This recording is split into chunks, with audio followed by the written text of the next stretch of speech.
സ്കൂട്ടറിൽ കടത്തുകയായിരുന്ന മാരക ലഹരി മരുന്നായ മെത്താഫിറ്റാമിനുമായി യുവാവിനെ വടകര എക്സൈസ് സംഘം അറസ്റ്റ് ചെയ്തു.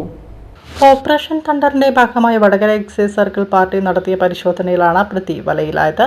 പുറങ്കര സ്വദേശി രേറോത്ത് വീട്ടിൽ ഷെമിനാഥാണ് പിടിയിലായത്. ഇയാളിൽ നിന്ന് 5 ഗ്രാം 21 മില്ലിഗ്രാം മെത്താഫിറ്റമിൻ എക്സൈസ് പിടിച്ചെടുത്തു. സംസ്ഥാന വ്യാപകമായി നടത്തുന്ന ഓപ്പറേഷൻ തണ്ടറിന്റെ ഭാഗമായി വടകര എക്സൈസ് സർക്കിൾ പാർട്ടി നടത്തിയ പരിശോധനയിലാണ് പ്രതി വലയിലായത്. ചോറോട് മുടുങ്ങൽ ദേശീയപാതയ്ക്ക് സമീപമുള്ള സർവീസ് റോഡിൽ വെച്ചായിരുന്നു ഇയാളെ അറസ്റ്റ് ചെയ്തത്. ആക്റ്റീവ സ്കൂട്ടറിൽ അതീവ രഹസ്യമായി സൂക്ഷിച്ചിരുന്ന നിലയിലായിരുന്നു മയക്കുമരുന്ന്. വടകര എക്സൈസ് ഇൻസ്പെക്ടർ സയ്യിദ് മുഹമ്മദിന്റെ നേതൃത്വത്തിലായിരുന്നു പരിശോധന.